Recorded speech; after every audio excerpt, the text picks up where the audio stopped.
पहिलं सुसज्ज shopping centre Mahalaxmi Tathastu garments and apparels, ladies and men's garment, wedding cloth उपलब्ध. Mahalaxmi Tathastu garments and apparels, Aditya business centre, Gandhi Chowk, Sawantwadi.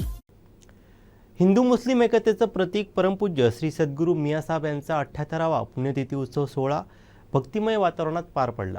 जिल्ह्यासह गोव्यातील भाविक देखील पुण्यतिथीनिमित्त समाधीवरती चादर अर्पण करण्यासाठी दाखल झाले होते. सद्गुरू मियासाहेब यांच्या 78व्या पुण्यतिथीनिमित्त सकाळपासूनच सद्गुरू पूजन, नामस्मरण, कीर्तन, ज्ञानेश्वरी, एकनाथ भागवत वाचन, हरिपाठ, आरती अशा विविध धार्मिक कार्यक्रमांचं आयोजन करण्यात आलं होतं.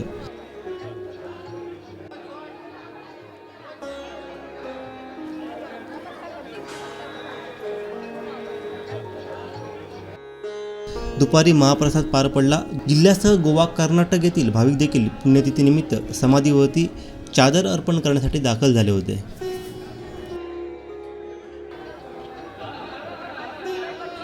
सावंतवाडीकरांचं एक श्रद्धास्थान म्हणजे श्री सद्गुरू मियासाहेब. सावंतवाडी कोलगाव मार्गावरच श्रीदेव मियासाहेबांची समाधी आहे. माझ्यासमोर तुम्ही पाहत असाल तर याच समाधीवर सर्व धर्मीय बांधव या दर्ग्यावर डोकं टेकतात, नतमस्तक होतात.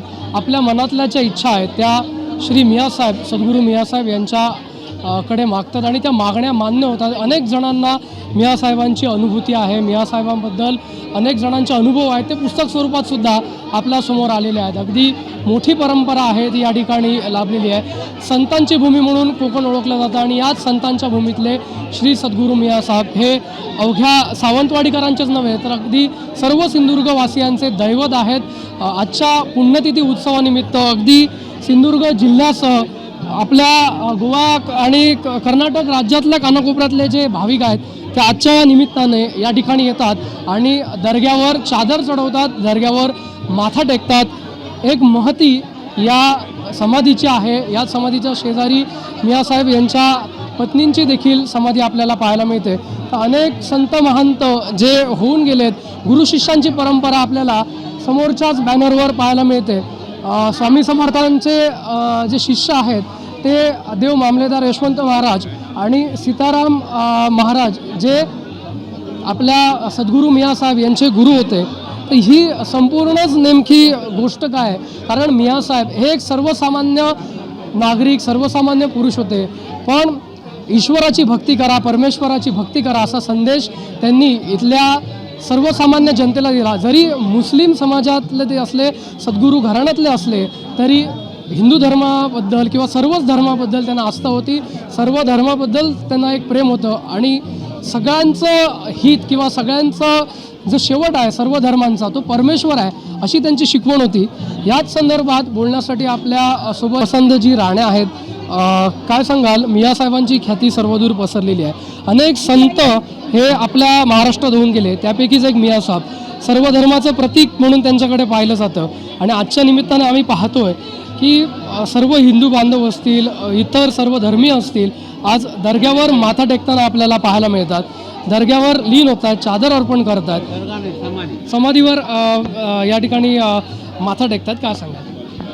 जय सद्गुरू मियासाहेब. मियासाहेबांचं जे नाम आहे ते बाबा मयेकर यांनी ठेवलेलं नाम आहे. ह्या नामाचाच अर्थ आहे सगळा मियासाहेब. आपल्या हृदयामध्ये साहेब आहे त्याची ओळख करा. ते नामाने होते, ते नाम म्हणजे कुठचं तर सद्गुरू मियासाहेब. आणि ही परंपरा देवबांधांच्या माध्यमातून सावंतवाडीपर्यंत आली. या परंपरेच्या माध्यमातून संपूर्ण इकडे तिकडे संपूर्ण महाराष्ट्रामध्ये आज प्रसार झालेला आहे. त्यामध्ये आमचे साईबाबांचे समाधी स्थान आमच्या मियासाहेबांनी करून दिली. अशाच प्रकारचे मोठमोठ्या संतांमध्ये आमच्या मियासाहेबांचं स्थान आहे. परंतु काही कारणामुळे आम्ही आता डेव्हलप होत आहोत, त्याच्यातून चाललेलो आहोत आणि याच्या माध्यमातून आम्हाला मियासाहेबांची संपूर्ण जगाला ज्ञात होण्यासाठी प्रयत्न करत आहोत. ही परंपरा सद्गुरू मियासाहेबांची परंपरा अजून जिवंत आहे, ती पुढे पुढे वाहत राहणार आहे. आणि अशा प्रकारचं कार्य मियासाहेब सर्व धर्म समभाव आम्हा सापडले वर्म धरा एक हिंदू धर्म असा जो हा विषय आहे तो विषय मियासाहेबांनी पताका खांद्यावर घेऊन कोकणात राबवली आणि ती आज परंपरा आम्ही सगळे भक्त मंडळी आमचं मंडळ या ठिकाणी कार्यरत आहे आणि करत आहे. सगळ्यांच्या सहकार्याने साहेबांची सद्गुरूंची मियासाहेबांची पुण्यतिथी साजरी होत असते. श्री सद्गुरू मियासाब मियासाब. नक्कीच सद्गुरू मियासाहेबांबद्दल म्हणायचं झालं तर एक सामान्य मुस्लिम घरात ते जन्माला आले होते आणि सद्गुरू घराण्यात ते होते. त्यानंतर अगदी त्यांनी बांधकाम विभागात सुद्धा नोकरी केली होती. तर ती नेमकी आठवण काय? संस्थांमध्ये नोकरीला होते, बांधकाम विभागामध्ये म्हणजे सावंतवाडी संस्थांमध्ये. आणि आंबोलीचा मार्ग संपूर्ण केला तो सद्गुरू मियासाहेबांच्या कृपेने झाला. सावंतवाडी टू आंबोली व त्यांच्या कृपेने तो कंप्लीट रस्ता आला. सावंतवाडीतले जे रस्ते आहेत ते संस्थान काळामध्ये झालेले रस्ते ते मियासाहेबांनी केले.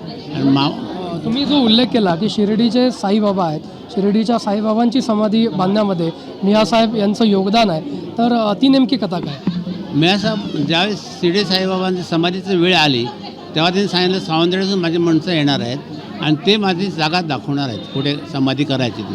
तर मियासाहेबांनी इकडे आदेश झाला आणि मियासाहेब तिकडे गेले आणि त्याने ती आखून ती जागा दिली. ज्या ठिकाणी आज साईबाबांची समाधी आहे त्या ठिकाणी ती मियासाहेबांनी आखून ठेवली. त्या ठिकाणी आजही तुम्ही शिर्डीला गेल्यानंतर साहेब आमच्या मियासाहेबांचा फोटो त्यांच्या समाधीच्या बाजूला आहे. नक्कीच अनेक सावंतवाडीतलेच नाही तर अगदी गोवा कर्नाटकमधले पण अनेक भक्त आहेत जे या ठिकाणावरनं जात असताना आपसुकच हात जोडले जातात समाधीपाशी. अनेकांचे अनुभव आहेत. तुमचा एखादा काय अनुभव आहे मियासाहेबांबद्दलचा? माझा अनुभव एकच. मी इथे साहेबांना 78 ते 19 या काळामध्ये अगरबत्ती लावण्यासाठी आलो होतो आणि आगपेटी नव्हती.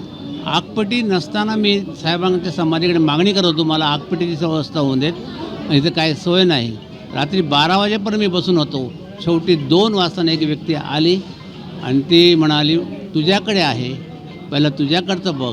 मियासाहेब मी म्हणतो तर हा अर्थ तुझ्याकडे पहिलं बघ आणि नंतर माझ्याकडे मग मी तुला द्यायला तयार आहे. हा मला असलेला अनुभव. आणि त्याने मग मला सांगितलं तू समाधीकडे बघ, तुला पाहिजे ती वस्तू आहे. तर 2 अगरबत्त्या पेटत होत्या त्या मी घेतल्या आणि फुंकर मारली, माझ्याकडल्या अगरबत्ती पेटवली. मग त्याने तिथून सांगितलं की तुझ्याकडे असं माझ्याकडे का मागितलं. तर माझ्याबरोबर ते गावडे होते त्यावेळी. ते गावडे म्हणाले मला ह्यातला अनुभव मिळाला पाहिजे. तर मग तशी प्रकारची भक्ती केल्यानंतर मिळू शकते. हा माझ्याकडे असणारा जिवंत अनुभव. तुझ्या मुठीत असताना माझ्याकडे का मागतो. आधी त्यांचं म्हणणं आहे तुझ्याकडे असताना माझ्याकडे का मागतो. मी तुझ्याबरोबर आहे, आत आहे. मियासाब मयेकरांनी नाव देते वेळी कसं झालं मी यासाब, लोकांनी मिया करून ठेवलं आहे. मी यासाब, आज साहेब आहे तो मीच आहे. नक्कीच धन्यवाद. तर नक्कीच तर आपण पाहिलं संपूर्ण सावंतवाडीकर असतील, गोवा कर्नाटक राज्यातले भाविक असतील ते या ठिकाणी मियासाहेबांच्या समाधीवर आजच्या त्यांच्या पुण्यतिथीच्या दिवशी लीन होत असतात. आज त्यांची 78वी पुण्यतिथी उत्सव जो आहे तो या ठिकाणी संपन्न होतो आहे. अगदी विविध धार्मिक कार्यक्रम या ठिकाणी होतात आणि विशेष म्हणजे सावंतवाडीतलं असं एक प्रतीक, सावंतवाडी शहर हे सर्व धर्मीय बांधवांचं शहर आहे, एकात्मता जपणारं शहर आहे. आणि या शहरात जे धर्माभिमानी लोक आहेत ते या ठिकाणी सर्व धर्मसमभाव एकात्मता जपताना पाहायला मिळतात. नक्कीच सावंतवाडीकरांचा हा एकात्मतेचा भाव सद्गुरू मियासाहेब यांच्या माध्यमातून एक आदर्श असा सर्व समाजासमोर घालून देणार आहे. प्रसाद कदमसह विनायक गावस, कोकण 7 लाईव्ह, सावंतवाडी. आमचे दिवसभरातले सर्व अपडेट्स, ताज्या घडामोडी आणि थेट लाईव्ह पाहण्यासाठी सबस्क्राईब करा, लाईक करा कोकणचं नंबर 1 महा चॅनल कोकण 7 लाईव्हचं YouTube चॅनल.